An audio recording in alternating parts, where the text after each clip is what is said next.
Justification എന്ന് പറഞ്ഞു കഴിഞ്ഞാൽ നമ്മൾ ചെയ്യുന്ന പ്രവൃത്തിക്ക് ഒരു കാരണം ഉണ്ടായിരിക്കുക, ഒരു ലക്ഷ്യവും. ജീവിതത്തിലേതുപോലെ തന്നെ നമ്മുടെ ജീവിതത്തിൽ നമ്മളൊരു കാരണവും ലക്ഷ്യവും ഇല്ലാതെ ഒരു കാര്യവും ചെയ്യാറില്ലല്ലോ. എൻ്റെ പേര് ജിജോ കെ മാത്യു. നിങ്ങൾ കണ്ടുകൊണ്ടിരിക്കുന്നത് Jijo's acting studio. Learn psychophysical technique with me.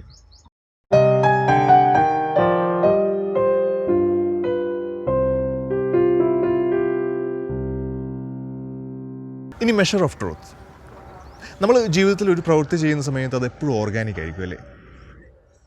ഒരു പ്രവൃത്തി ചെയ്യാനുള്ള പ്രേരണ, ആലോചന, ഫോക്കസ്, കോൺസെൻട്രേഷൻ, മസിലുകളുടെ ടെൻഷൻ, റിലാക്സേഷൻ എന്നിവയെല്ലാം ചേർന്ന് ഒരു കൃത്യമായിട്ടുള്ളൊരു കോമ്പിനേഷൻ ഉണ്ടാക്കുന്നതുകൊണ്ടാണ് അത് ജൈവികമായിരിക്കുന്നത് എപ്പോഴും. അതുപോലെ തന്നെ നമ്മൾ ഈ പ്രവൃത്തി അഭിനയിക്കുകയാണെന്ന് വിചാരിക്കട്ടെ. അപ്പോൾ നിങ്ങൾ ചെയ്യേണ്ടത്, നിത്യജീവിതത്തിൽ ഈ പ്രവൃത്തി ചെയ്യുന്ന സമയത്ത് എങ്ങനെയാണോ ആലോചനയുടെ ഘടന, കോൺസെൻട്രേഷൻ, മസിലുകളുടെ ടെൻഷൻ, റിലാക്സേഷൻ എന്നിവയെ അതുപോലെ ചേർത്ത് കൊണ്ടുവരിക. നിത്യജീവിതത്തിൽ ഒരു പ്രവൃത്തിയെ ഓർഗാനിക് ആക്കുന്ന ഘടകങ്ങളെ അതുപോലെ കമ്പോസ് ചെയ്യുക. ഇത് നിങ്ങളുടെ അഭിനയത്തെ യഥാർത്ഥ ജീവിതം പോലെ തന്നെ സത്യസന്ധവും ജൈവികവുമാക്കി മാറ്റും. ഈ എക്സസൈസ് ചെയ്യാനായിട്ട് നമ്മൾ നന്നായിട്ട് ശരീരമൊക്കെ അനങ്ങി ചാടി ഓടുക. ഞാൻ പോസ് എന്ന് പറയുമ്പോൾ നിങ്ങളവിടെ പോസ് ചെയ്യുക. നിങ്ങൾ ആ സമയത്ത് ഏത് ശാരീരിക അവസ്ഥയിലാണോ ഉള്ളത് അതുപോലെ തന്നെ അവിടെ പോസ് ചെയ്യുക. എന്നിട്ട് ഞാൻ പറയുന്നത് ഫോളോ ചെയ്യുക. Okay, run.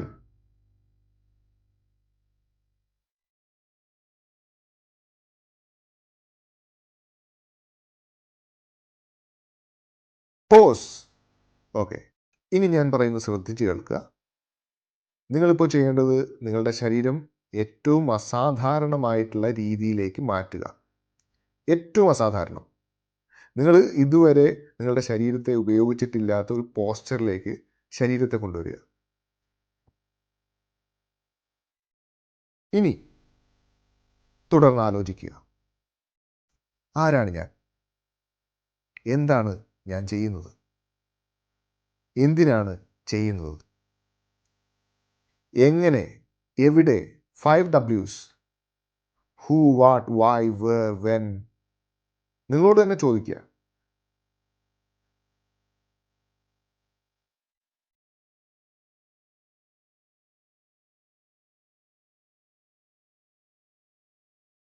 മറുപടി കിട്ടിക്കഴിഞ്ഞാൽ ശരീരത്തെ ഒരുക്കി നിർത്തുക. നിങ്ങൾ ആ സാഹചര്യത്തിൽ ചെയ്യാൻ പോകുന്ന സംഭവത്തിന് ഒരു പേര് കൊടുക്കുക. ഇനി wonderment, evaluation, decision, gesture, action, jester.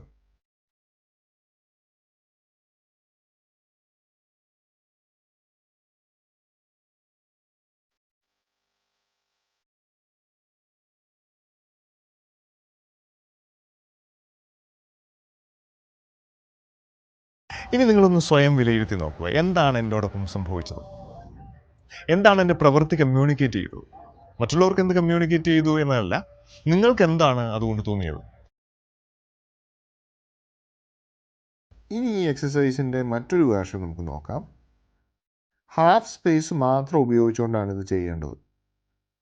എങ്ങനെ വേണമെങ്കിലും മൂവ് ചെയ്യാം. നടത്തത്തിനും ഫ്ലോറിൽ പൂർണ്ണമായിട്ടും വിട്ടുകൊടുക്കുന്നതിനും ഇടയിലാണ് മൂവ് ചെയ്യേണ്ടത്. അത് ശ്രദ്ധിക്കണം. ഒന്നും ആലോചിക്കണ്ട. ഇപ്പോൾ ചെയ്യുന്ന മൂവ്മെൻറ്റ് എൻജോയ് ചെയ്ത് ചെയ്യുക. ആസ്വദിച്ച് ചെയ്യുക എന്നതാണ് ഏറ്റവും പ്രധാനം. ആസ്വദിച്ച് ചെയ്യുക, ഒപ്പം ഫോക്കസ്ഡ് ആയിരിക്കുകയും വേണം. കണ്ടിന്യൂ ചെയ്യുക. പല സ്പീഡിലും താളത്തിലും ടെമ്പോയിലും ചെയ്യുക.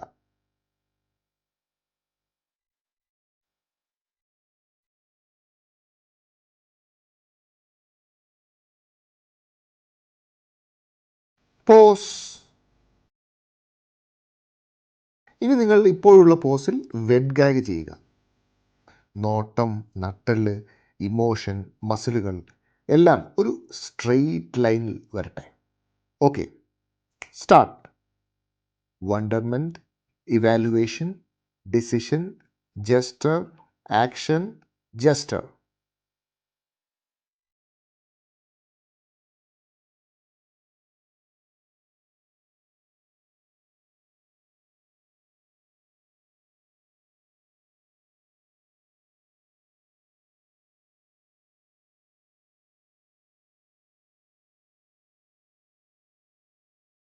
ഒരിക്കൽ കൂടി നിങ്ങളുടെ പ്രവൃത്തി, നിങ്ങളുടെ മനസ്സിലെ ആലോചനയെ, ഇമോഷനെ ഏതൊക്കെ മസിലുകൾ ഉപയോഗിച്ചാണ് വെളിവാക്കിയതെന്ന് മനസ്സിലാക്കുക.